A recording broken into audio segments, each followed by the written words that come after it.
Salam Bapak Ibu Saudara, apa kabar hari ini? Haleluya. Saya berdoa supaya Bapak dan Ibu serta saudara semua hari ini semua dalam keadaan sehat dan diberkati Tuhan. Amin. Haleluya. Mari kita mempersiapkan hati kita pada hari ini. Dimanapun Bapak Ibu berada, mari sama-sama kita bangkit berdiri. Kita akan mempersiapkan hati kita, pikiran kita. Kita akan fokus beribadah kepada Tuhan pada hari ini. Mari sekali lagi saya mengundang kita bangkit berdiri, kita akan berdoa. Bapa kami dalam surga, kami bersyukur kalau pada saat ini Tuhan masih memberikan kesempatan bagi setiap kami. Kami boleh datang kepadamu walaupun secara online Tuhan. Tapi hati kami bersuka cita, rindu ingin memuliakan dan meninggikan nama Tuhan. Biar Engkau urapi setiap kami, kuduskan setiap kami ya Bapa, agar kami boleh layak untuk beribadah kepada Tuhan pada hari ini. Kami siap menyembah-Mu, kami siap bersuka cita, bertepuk tangan dan bersorak-sore meninggikan nama Tuhan. Mari Bapak Ibu sekalian yang siap memuji Tuhan sama-sama berkata, amin. Haleluya. Mari kita bersuka cita, katakan bersama-sama dari utara ke selatan. Terdengar pujian bagi Allah. Dari barat sampai ke timur nama Yesus disanjung tinggi. Haleluya.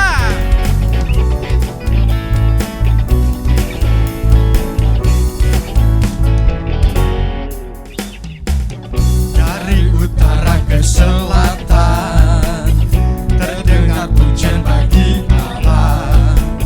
Dari barat sampai ke timur nama Yesus disanjung tinggi. Dari pulau-pulau, lembah-lembah, gunung-gunung yang tinggi, Kemuliaannya disaksikan. Haleluya. kebesarannya diceritakan. Yesus, Yesus, nama Yesus, nama Yesus disanjung tinggi. Dari pulau-pulau, lembah-lembah, gunung-gunung yang tinggi, tinggi, tinggi, tinggi, tinggi. Allahku dahsyat berkuasa, seluruh bumi sujud menyembah. Tinggikan namamu, Allahku dahsyat berkuasa, seluruh bumi sujud menyembah. Tinggikan namamu. Dari utara ke selatan nama Yesus disanjung tinggi. Haleluya. Dari utara ke selatan terdengar pujian bagi Allah. Dari barat sampai ke timur nama Yesus disanjung tinggi. Dari pulau-pulau, lembah-lembah, gunung-gunung yang tinggi, Kemuliaannya diberikan. kemuliaannya disaksikan. Amin. Kebesarannya diceritakan. Yesus, Yesus, nama Yesus, nama Yesus disanjung tinggi. Dari pulau-pulau, lembah-lembah, gunung-gunung yang tinggi, tinggi, tinggi, tinggi, tinggi. Allahku dahsyat berkuasa, seluruh bumi sujud menyembah. Tinggikan namamu, Allahku dahsyat berkuasa, seluruh bumi sujud menyembah. Tinggikan namamu, Allahku dahsyat berkuasa, seluruh bumi sujud menyembah. Tinggikan namamu, Allahku dahsyat berkuasa, seluruh bumi sujud menyembah. Tinggikan namamu, tinggikan namamu, tinggikan namamu, Allahku dahsyat berkuasa. Haleluya. Allah kita Allah yang dahsyat dan berkuasa atas kehidupan kita. Amin. Haleluya. Mari Bapak Ibu sekalian, mari kita persiapkan hati kita. kita akan terus menyembah dan bermazmur bagi Dia. Karena kita percaya ketika kita menyembah, ada roh Tuhan yang bekerja atas kita. Saat kita memuji dan memuliakan nama-Nya, maka Tuhan bertahta di atas pujian kita. Kami ingin mengangkat hati kami kepadamu ya Tuhan, dan memandang kekudusan-Mu. Haleluya. Haleluya.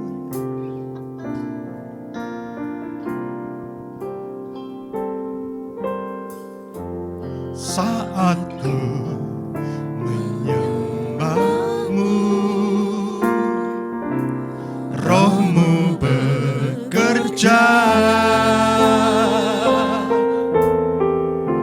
Saat ku memuji-Mu, Kau bertahta di atas pujian. Saat ku memuji-Mu, saat ku menyembah-Mu, Roh-Mu bekerja. Saat ku memuji-Mu, Kau bertahta di atas pujian. Ku angkat hatiku Tuhan, hatiku, ku pandang kekudusan-Mu. Saat ku sembah, ku puji-Mu, ku rasakan kehadiran-Mu Tuhan.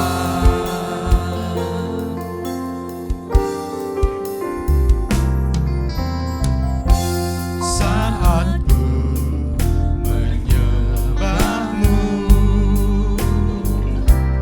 Roh-Mu bekerja. Saat ku memuji-Mu, Kau bertahta di atas pujian. Ku angkat hatiku, angkat hatiku, ku pandang kekudusan-Mu. Saat ku sembah, ku puji-Mu, ku rasakan kehadiran-Mu Tuhan. Ku angkat hatiku, ku pandang kekudusan-Mu. Saat ku sembah, ku puji-Mu, ku rasakan kehadiran-Mu Tuhan. Ku rasakan kehadiran-Mu Tuhan. Ku rasakan kehadiran-Mu Tuhan. Haleluya. Ku rasakan kehadiran-Mu Tuhan. Terima kasih untuk kehadiran-Mu pada saat ini. Kami memuji dan memuliakan nama-Mu. Glory bagi-Mu di tempat yang maha tinggi. Haleluya. Glory bagi-Mu di tempat yang maha kudus. Terpujilah nama-Mu Yesus. Kami menyembah-Mu. Terima kasih, Kau sungguh baik. Haleluya. Terima kasih Tuhan, Kau sungguh baik. Terima kasih untuk kehadiran-Mu Bapa.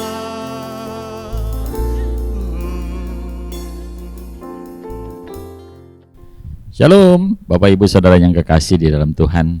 Kita bersyukur kepada Tuhan untuk pertemuan kita kali ini bersama, dan kita bersyukur untuk waktu Tuhan yang masih Tuhan berikan buat kita. Tanpa terasa kita sudah memasuki minggu kedua di bulan Desember. Sebentar lagi kita semua pasti orang-orang percaya, orang Kristen akan merayakan Natalnya. Nah, kita bersyukur karena itu tuh kita mau belajar bahwa hari-hari yang kita sudah lewati hampir 1 tahun ini, kita akan belajar mengintrospeksi diri kita masing-masing. Kita belajar kembali menengok perjalanan hidup kita. Dan kita mau belajar juga untuk mempersiapkan jika Tuhan izinkan tahun yang akan datang kita memulai sesuatu yang jauh lebih baru lagi, jauh lebih baik lagi. Dan kita belajar untuk hidup sesuai dengan apa yang Tuhan kehendaki. Nah, mari hari ini kita akan belajar sama-sama untuk menengok pribadi kita masing-masing. Sebelumnya mari kita berdoa. Bapa yang baik yang kami kenal di dalam nama Tuhan Yesus, kami bersyukur untuk anugerah-Mu yang luar biasa di dalam hidup kami. Kami tahu hidup adalah suatu hal yang luar biasa, suatu anugerah yang luar biasa yang Tuhan berikan buat kami. Kami bersyukur karena kami percaya Tuhan jauh lebih besar daripada segala apapun. Tuhan, kami rindu kalau sebentar kami dengar firman-Mu, kami mau belajar menengok perjalanan hidup kami hampir 1 tahun ini, dan kami mau melihat segala sesuatunya dengan kasih karunia Tuhan. Terima kasih Bapak, kami siap mendengarkan firman-Mu di dalam nama Yesus. Amin. Bapak Ibu Saudaraku yang kekasih di dalam Tuhan Yesus, kita bersyukur karena kita tahu pasti Tuhan tidak pernah meninggalkan kita. Dalam segala hal apapun yang kita alami dalam hidup kita, kita percaya kalau kita sudah bisa sampai di tempat ini, sampai detik hari ini, ada di sini, itu berarti karena Tuhan sudah membawa kita kepada satu kehidupan dengan luar biasa. Nah, Bapak Ibu Saudara, sebelum kita mendengar firman Tuhan, saya teringat ada satu cerita tentang seorang nenek yang menasihati cucunya. Dan satu cerita ini sungguh menarik sekali saudaraku. Kita bisa belajar dari sisi cerita yang baik. Nah, saudara, suatu saat si nenek ini melihat cucunya sedang menggambar dengan pensil. Kemudian dia mendekati cucunya dan berkata, "Nak, kamu tahu enggak bahwa apa yang kamu lakukan itu luar biasa?" Si cucu berkata, "Biasa-biasa aja sih Nek, enggak ada yang luar biasa." Tapi nenek bilang, ada satu filosofi di dalam hidup kita seperti pensil katanya. Coba kamu amati pensilnya. Si cucu mengamati pensilnya dan dia berkata, "Biasa aja Nek, pensilnya sama seperti pensil-pensil yang lain." Kemudian si nenek berkata begini, "Ada hal-hal yang bisa kamu lakukan dengan pensilmu yang kamu anggap biasa-biasa saja." Mari kita akan belajar tentang filosofi pensil ini. Yang pertama, kamu sanggup melakukan hal yang besar, tapi jangan lupa selalu ada tangan yang menggerakkan pensil itu untuk menciptakan, untuk menggambar, untuk menulis segala sesuatunya. Dan nenek berkata kepadamu bahwa tangan itu adalah Tuhan, pensil itulah diri kita masing-masing, itulah hidup kita.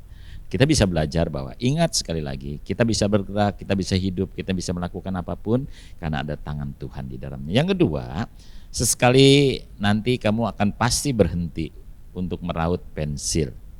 Pensil tentu akan merasa sakit sekali, tapi sesudahnya pensil berguna jauh lebih baik. Terkadang dalam hidup kita mengalami satu situasi yang tidak menyenangkan dalam hidup, sesuatu yang mungkin mengecewakan, sesuatu yang mungkin menekan kita. Tapi percayalah, selalu ada maksud Tuhan yang baik, supaya kita suatu saat nanti selesai kita mengalami hal itu, kita jauh lebih baik, belajar lebih baik, kita hidup jauh lebih baik. Nah, yang ketiga adalah terkadang dalam waktu kita menulis ada saja kesalahan, waktu kita menggambar ada saja kesalahan, maka dibutuhkan penghapus. Kita bisa menghapus tulisan kita bisa menghapus gambar kita yang salah. Nah, kita bisa belajar bahwa sesekali kita harus menengok diri kita masing-masing bahwa tidak selamanya kita baik, tidak selamanya kita benar. Ada sesuatu yang bisa kita lakukan yang salah, yang bisa membuat orang sakit hati, kecewa dengan hidup kita. Sesekali itulah kita belajar untuk menengok diri kita, dan kita boleh meminta ampun kepada Tuhan, memperbaiki diri, dan kita bisa meminta ampun juga, meminta maaf kepada orang yang pernah kita sakiti. Yang keempat, yang paling penting dari semuanya adalah pensil itu bukan bagian luarnya, bukan casingnya, bukan kayunya, tetapi adalah bagian dalamnya yang hitam yang disebut grafit. Jadi perhatikan, bagaimana hidupmu masing-masing. Bukan apa yang ada di luarmu, tetapi apa ada di dalam hatimu. Engkau bekerja, engkau berkata, engkau melakukan apa saja, itu tergantung daripada hatimu. Yang kelima, pensil itu, ingat, pensil itu selalu meninggalkan bekas. Walaupun kau sudah menghapusnya, selalu ada bekas. Entah itu coretan yang salah, entah itu gambar yang salah. Perhatikan dengan baik. Jangan pernah sekali lagi membuat orang sakit hati. Mungkin kita bisa meminta ampun, bisa meminta maaf, tapi bekasnya tidak akan pernah bisa terhapus. Karena itu, mari belajar, ya. Kita harus menata hidup kita dengan baik. Kita harus belajar memikirkan, memilih sesuatu sebelum kita lakukan, kita katakan, kita berbuat, sehingga semuanya boleh berjalan dengan baik. Selalu minta petunjuk dari Tuhan, minta hikmat dari Tuhan. Itulah filosofi pensil itu. Si cucu menyadari hal itu dan dia berkata, terima kasih untuk satu hal yang luar biasa, dan dia boleh mengerti ada tujuan Tuhan yang luar biasa. Nah, Bapak Ibu Saudara, melalui cerita tadi kita akan bisa belajar dari beberapa hal ini. Nah, saya akan memberikan pada kita masing-masing untuk membaca Alkitab. Di dalam Amsal pasal 4 ayat 23 firman Tuhan berkata begini. Amsal 4 ayat 23, jagalah hatimu dengan segala kewaspadaan, karena dari situlah terpancar kehidupan. Kemudian disambung dengan Mazmur 90 ayat 12.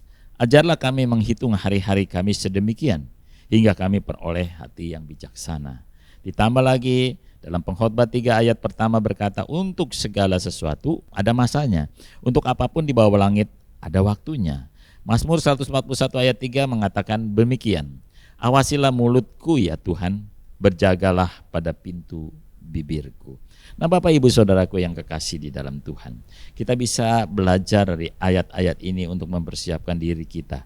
Ada beberapa poin yang saya catat untuk kita bisa menintrospeksi diri kita, termasuk saya di dalamnya. Kita semua sedang belajar untuk memperbaiki diri, sampai nanti pada waktunya ketika Tuhan memanggil kita, kita jauh lebih baik dari sebelumnya. Nah, yang pertama saya mencatatnya begini, jangan suka iri hati atau dengki dengan keberhasilan orang lain. Setiap orang punya rezekinya, setiap orang punya jatahnya masing-masing yang disiapkan Tuhan.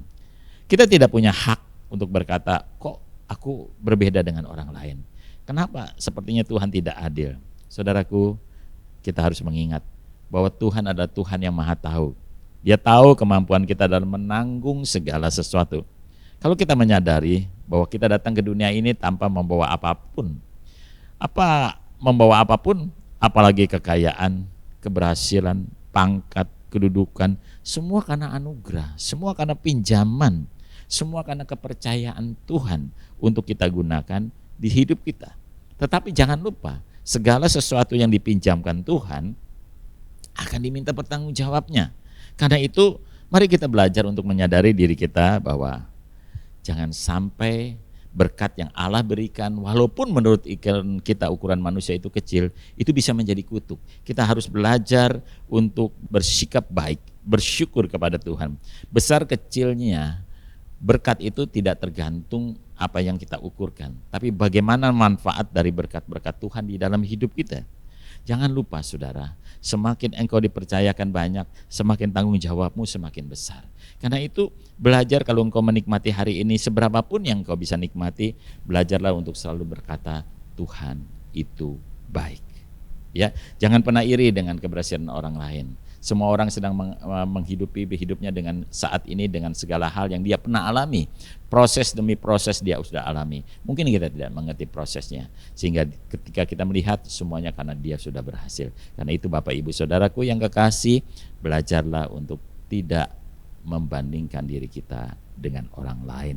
Yang kedua, jangan pernah memberikan nasihat atau wejangan kepada orang yang tidak memintamu. Saudaraku, saya mendapatkan hal-hal ini adalah nasihat-nasihat ini dari nenek saya. Nenek saya itu berumur panjang sekali, ya hampir 120 tahun. Dan dia waktu saya tanya, apa sih Nek rahasia hidup umur panjang itu? Nah, ini yang saya bagikan kepada Bapak Ibu Saudaraku. Yang pertama tadi adalah jangan pernah membandingkan hidup kita dengan orang lain. Yang kedua adalah jangan pernah memberikan nasihat kepada orang lain tanpa mereka minta. Supaya jangan kita dianggap sombong, sok tahu, sok hebat. Kita lebih baik menjadi contoh daripada hanya sekedar memberi contoh. Kita harus menjadi contoh dari apa yang kita berikan kepada orang lain. Kita harus menjadi orang yang pertama, menjadikan diri kita orang yang pertama menghidupi nasihat kita. Kitalah orang yang pertama. Perkataan itu, hati-hati dengan perkataan kita, saudaraku. Perkataan itu bisa membuat orang terjatuh, terluka atau sakit hati. Kata-katamu juga bisa membangun. Makanya berhati-hati dengan lisanmu, dengan kata-kata kita. Kita bisa lihat, katanya firman Tuhan berkata, apa yang keluar dari bibir kita, itu berasal dari hati kita, dari pikiran kita. Karena itu mari kita belajar untuk menjaga lisan kita dengan baik. Sekali lagi menjaga kata-kata kita dengan baik. Apa yang keluar dari kata-kata kita itu berasal dari hati dan pikiran kita. Kalau diibaratkan kita ini teko, saudaraku, hidupnya badan kita ini teko, maka apa yang ada di dalam teko itu yang akan dikeluarkan teko itu.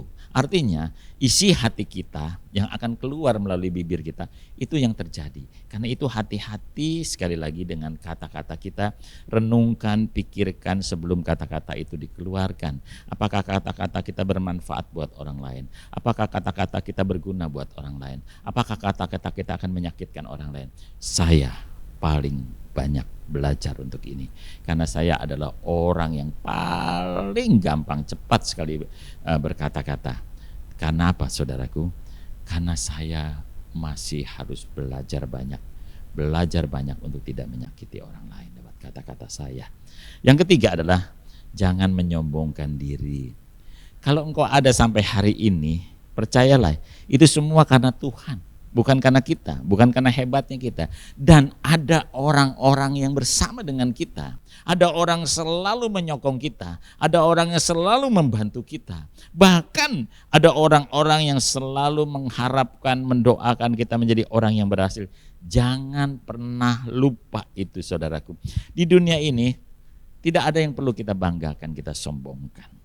Karena apapun di dunia ini ada batasnya. Tidak ada yang selama-lamanya kita bisa miliki. Pangkat kita, kekayaan kita, kedudukan kita, semuanya akan berakhir. Orang kaya bisa saja menjadi jatuh miskin, ya. Orang mulia bisa saja menjadi hina. Karena itu belajar, ya, untuk tidak menyombongkan diri. Semua yang kita pakai hari ini, semua yang kita gunakan hari ini, semua yang kita lakukan sepanjang hari ini oleh karena Tuhan yang memberikan kepada kita. Semuanya, saudaraku. Kita datang dengan telanjang, pulang pun pasti dengan telanjang. Tidak ada yang bisa kita banggakan. Sadarilah bahwa semua karena anugerah. Belajar untuk rendah hati. Belajar untuk rendah hati. Belajar untuk rendah hati. Kita tidak jauh lebih hebat dari siapapun. Kita tidak jauh lebih baik dari siapapun. Kita tidak jauh lebih mulia dari siapapun. Karena itu belajarlah untuk rendah hati. Karena itulah yang dikehendaki Tuhan dalam hidup kita. Yang keempat, saudaraku, nasihat yang keempat adalah selalu memiliki rasa bersyukur. Dunia ini, kata nenek saya, terlalu besar, terlalu banyak. Kita tidak mungkin bisa memiliki semuanya yang ada di dunia ini. Kita tidak bisa mencakup atau menggenggam dunia ini yang besar dengan kedua tangan kita yang kecil. Nasihat nenek saya dengan luar biasa berkata begini, ambil secukupnya, ambil apa yang diperlukan saja. Jangan serakah, sedikit bukan berarti kurang, banyak bukan berarti berkelebihan. Karena memang umumnya kan manusia selalu merasa kurang, terus tidak pernah cukup. Nah, nasihat daripada Alkitab adalah cukupkan hidupmu dengan apa yang ada. Wow, luar biasa. Kita belajar untuk selalu bisa bersyukur. Berapa sih yang mampu kita makan? Berapa sih yang mampu kita bisa gunakan? Berapa sih yang mampu kita bisa pakai? Berapa sih yang mampu kita bisa? Banyak hal-hal lain. Nah, saudaraku, hidup itu selalu ada batasnya. Kita harus sadari itu. Belajar selalu bisa bersyukur. Tidak semua apa yang kita mau kita bisa miliki. Tapi marilah bersyukur untuk apa yang kita sudah miliki hari ini. Nah, hidupmu penuhi dengan syukur. Nikmati hidup kita. Nikmati semuanya. Jangan pernah khawatir tentang hidup ini. Tuhan itu tahu apa yang terbaik buat kita. Dia akan menyediakan buat kita tepat pada waktunya. Karena Jangan pernah khawatir tentang hidup ini. Nasihat daripada firman Tuhan berkata, siapakah di antara kamu dengan kekhawatiranmu dapat menambahkan sehasta saja pada jalan hidupnya? Nah, saudaraku, percayalah bahwa Tuhan menyediakan buat kita masa depan yang penuh harapan. Karena rancangan adalah rancangan Allah yang terbaik. Rancangan Tuhan adalah rancangan yang mulia, rancangan yang hebat dalam hidup kita. Ada masa depan penuh harapan, ada keberhasilan, ada kegemilangan. Jangan pernah khawatir tentang hidupmu. Hidupmu ada dalam aturan Tuhan. Hidupmu ada dalam rancangan Tuhan. Hidup kita ada dalam rancangan Allah. Kita hanya harus berserah. Kita hanya harus berkata, Tuhan, Engkau memiliki hidupku dan aku percaya ketika aku ada di tanganmu, semuanya pasti baik-baik saja. Nah, Bapak Ibu Saudaraku yang kekasih, sekali lagi, jangan pernah khawatir tentang hidup kita. Jangan takut tentang apapun, karena kita tahu kalau hari ini kita ada di tempat ini, kita belajar bahwa kita sudah melewati hari kemarin. Dan kita sedang menata diri kita untuk bisa besok ada di tempat yang lain lagi. Mari kita belajar bahwa syukuri, nikmati hidupmu, bahwa hidup itu hanya sementara. Hidup itu sebentar saja, ya. Yang kelima, ini yang terakhir saudaraku. Saya diingatkan oleh nasihat ini, ingatlah matimu selagi engkau masih hidup. Berjaga-jagalah selalu. Karena batasan usia itu tidak ada yang tahu. Hanya Tuhan yang tahu. Bahkan syarat mati itu tidak harus tua atau harus sakit. Karena waktu Tuhan saja yang jadi. Karena itu mari selagi masih ada waktu di dunia ini, lakukan apa yang baik dan benar. Selagi masih ada kesempatan, lakukan apa yang baik dan benar. Selagi masih ada kesempatan, ampuni orang-orang yang bersalah. Jangan menaruh dendam kepada siapapun. Belajarlah juga untuk meminta maaf kepada siapapun yang pernah engkau sakiti. Miliki hidup itu dengan benar. Tuhan mau supaya kita ingat, tidak selama-lamanya kita ada di dunia, tidak selama-lamanya kita berjaya, tidak selama-lamanya kita hebat, tidak selama-lamanya kita memiliki, tetapi pada suatu saat semua akan ditinggalkan atau akan meninggalkan kita. Karena itu Bapak Ibu Saudaraku, belajarlah selalu mengingat mati kita selagi kita masih hidup. Mempersiapkan diri kita, jangan lupa itu. Nah, yang selanjutnya dikatakan milikilah hidup yang jujur. Katakan ya di atas ya, tidak di atas tidak. Kalau pada saat ini kita mungkin di dunia sekeliling kita sulit untuk menemukan orang jujur, saya pikir baiklah kita menjadi salah satu orang yang jujur. Kalau kita sulit menemukan di sekeliling kita orang jujur, marilah kita menjadi salah satu orang yang jujur. Kata orang, katanya kejujuran adalah seperti mata uang yang berlaku di mana-mana. Nah, hargai semua orang, hormati semua orang karena Tuhan menciptakan kita sama, ya. Dia tidak membeda-bedakan orang dengan segala hal, ya. Setiap orang punya sisi baik dan sisi buruk. Jangan suka menilai orang A, B, C, D. Kita juga perlu dinilai orang lain karena kita tidak bisa melihat diri kita sendiri. Kita berbeda. Kita suatu hal yang Tuhan ciptakan kita memang unik, tidak sama, tidak seragam, saudara. Tuhan tidak menciptakan kita seragam. Tuhan menciptakan kita unik, kita diciptakan Tuhan berbeda-beda, saudaraku. Gender kita, kemudian kebangsaan kita berbeda-beda, kulit kita berbeda-beda, bahasa kita berbeda-beda. Kenapa? Karena Tuhan senang dengan satu hal yang berbeda, tapi juga hal-hal yang kita harus ingat, berbeda boleh, tapi bukan seragam. Kenapa? Karena ketika kita berbeda, kita mengerti ada satu hal yang kita pelajari, bahwa kita saling membutuhkan satu yang lain dengan saling melengkapi. Saya teringat kalau kita nonton orkestra, saudaraku, band, ya, tidak semua kan alat musiknya itu gitar doang, tidak semua kan alat musiknya itu suling doang, namanya orkestra kan, tidak semuanya drum semua. Tapi ada berbagai macam, ada drum, ada saksofon, ada seruling, ada gitar, ada bass, ya, dan ada piano dan macam-macam. Ketika mereka semua main, menimbulkan satu nada suara harmoni yang luar biasa. Hidup kita juga harus seperti itu. Nah, karena itu belajar untuk saling menghargai, saling menghormati, dan kita tidak perlu meminta orang harus menghargai kita. Kita tidak perlu meminta orang lain untuk menghormati kita.